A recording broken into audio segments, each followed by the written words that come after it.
Chapter 57. Tootie to the Rescue. It was 2:20 a.m. The grass was heavy with dew. Flora was picking her way through the darkness. She was breathing heavily because she was carrying Mary Ann in her arms. And Mary Ann, for all of her pink cheeks and delicate features and excessive, stupid frilliness, was incredibly heavy. Talk about stout, thought Flora. The criminal element. Can one reason with a criminal? This is debatable. But it is true that the rules of nursery school are often in good effect in the criminal world. What do we mean by this? We mean that if the criminal has something you want, then you must have something he wants. Only then is it possible for some kind of discussion to begin. There was nothing and no one that Flora's mother loved more than the lamp. Together, Flora and William Spiver would find her mother. They would offer to exchange the little shepherdess for the squirrel, and then all would be well. Or something. That was Flora's plan. But first, she had to find William Spiver, and she didn't think that it would be a good idea to ring Tootie's doorbell at 2:20 a.m. "William Spiver?" said Flora. Here she was, standing in the dark, holding an unlit lamp, and hoping that a temporarily blind boy would hear her call his name and come help her rescue her squirrel. A squirrel for a superhero, sure did seem to need a lot of rescuing. Things were pretty grim.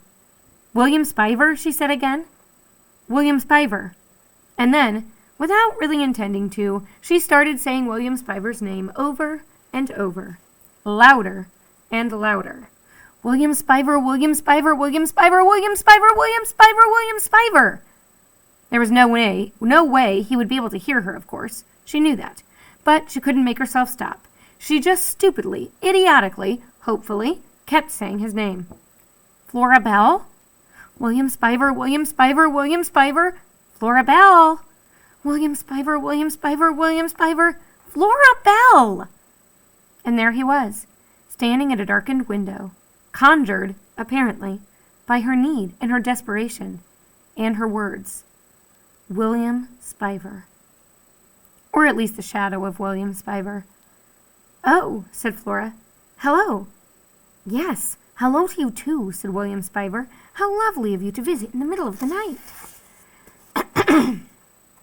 "There's been an emergency," said Flora.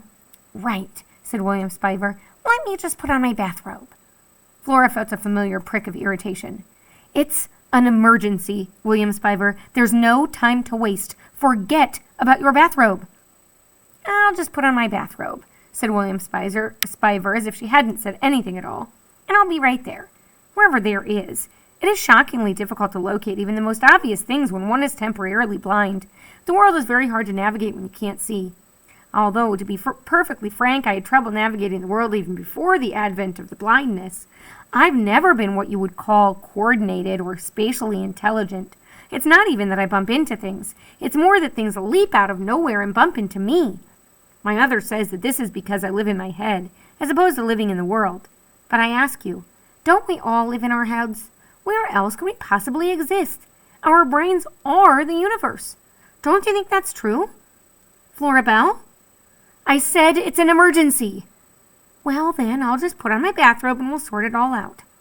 Flora put Mary Ann down on the ground. She looked around wildly in the darkness. What was she looking for? She didn't know. Maybe a stick that she could use to hit William Spiver over the head? Flora Bell? Ulysses is gone, she screamed. My mother kidnapped him. I think my mother is possessed. I think she might hurt him. Do not cry, she told herself. Do not cry. Do not hope. Do not cry. Just observe. Shh, said William Spiver. It's okay, Flora Bell. I'll help you. We'll find him. And then the light in William Spiver's room came on, and Tootie said, What in the world are you doing, William? Looking for my bathrobe. Tootie to the rescue. The words appeared above Tootie's head in a neon kind of brightness.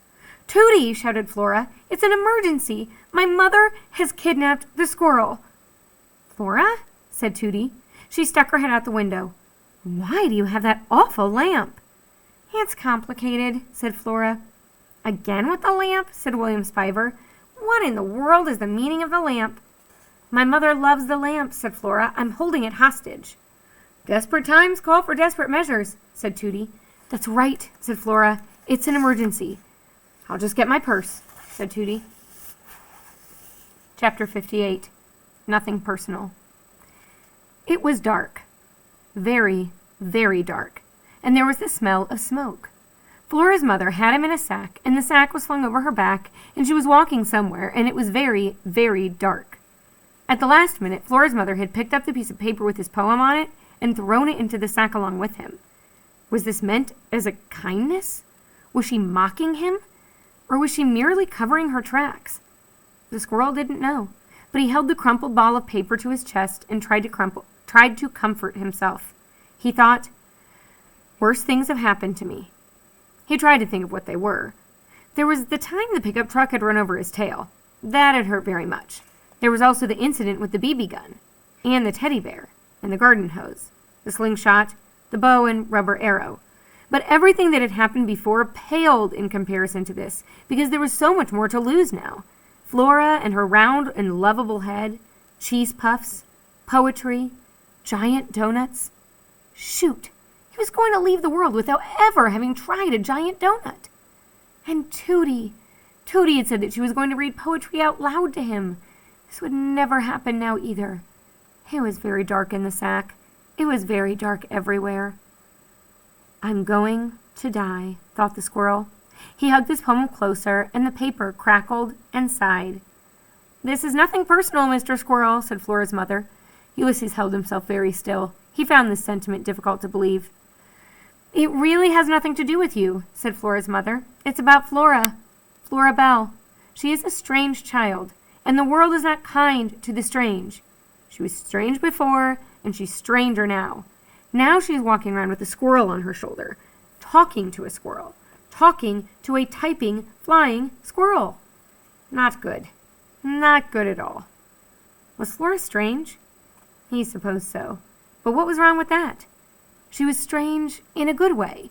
She was strange in a lovable way. Her heart was so big. It was capacious, just like George Buckman's heart. Do you know what I want? Said Flora's mother. Ulysses couldn't imagine. I want things to be normal. I want a daughter who is happy. I want her to have friends who aren't squirrels. I don't want her to end up unloved and all alone in the world. But it doesn't matter, does it? It does matter, thought Ulysses. It's time to do what needs to be done, said Flora's mother. She stopped walking. Uh-oh, thought Ulysses. Chapter 59. Destination unknown. Tootie was driving, if that's what you wanted to call it. She didn't have her hands at 10 o'clock and 2. She didn't have a hand at any o'clock. Basically, Tootie drove with one finger on the wheel. Flora's father would have been appalled. They were in the front seat, all 4 of them. Tootie, Marianne, Flora, and William Spiver. They were speeding down the road. It was alarming and exhilarating to be going so fast. So your plan is to effect an exchange, said William Spiver, the lamp for the squirrel? Yes, said Flora. But, and please correct me if I'm wrong, we have no idea where the squirrel and your mother are. Flora hated the phrase, correct me if I'm wrong.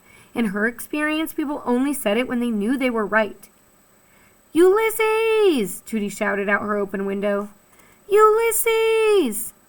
Flora could see the squirrel's name, Ulysses, flying out of the car and into the night, a single, beautiful word that was immediately swallowed up by the wind and the darkness.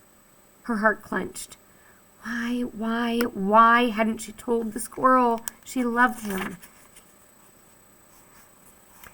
I hate to be the voice of reason, said William Spiver. Don't be then, said Flora. But here we are, speeding down the road, and we are speeding. Aren't we, Great Aunt Tootie? Surely we're exceeding the posted speed limit. I don't see a posted speed limit, said Tootie. She hollered Ulysses' name again. In any case, said William Spiver, it seems that we are going extremely fast, and we are speeding where exactly? We don't know. We are en route to an unknown destination, calling out the name of a missing squirrel all the while. It doesn't seem one bit rational. Well, what's your idea? Said Flora. What's your plan? We should try to think where your mother would have taken him. We should be logical, methodical, scientific. Ulysses! Shouted Tootie. Ulysses! Screamed Flora.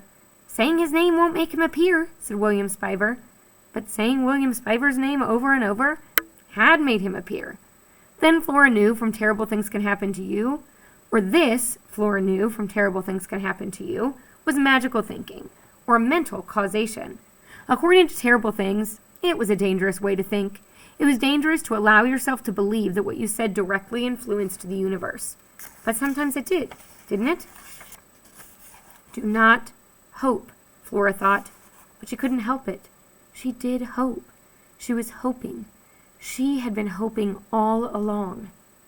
"Ulysses!" she shouted. The car slowed down. "What now?" said William Spiver. "Have we spotted something squirrel-related?" Tootie used a single finger to steer the car to the side of the road. "Let me guess," said William Spiver as they coasted to a stop. "We've run out of gas." "We've run out of gas," said Tootie. "Oh, the symbolism," said William Spiver. Why, Flora wondered, had she ever thought that William Spiver would be able to help her? Why had she thought of him as her safe port in a storm? Was it because he had held her stupid hand in a stupid dream?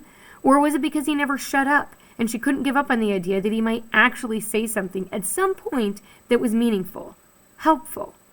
Talk about magical thinking. "Where are we?" Flora said to Tootie. "I'm not entirely certain," said Tootie.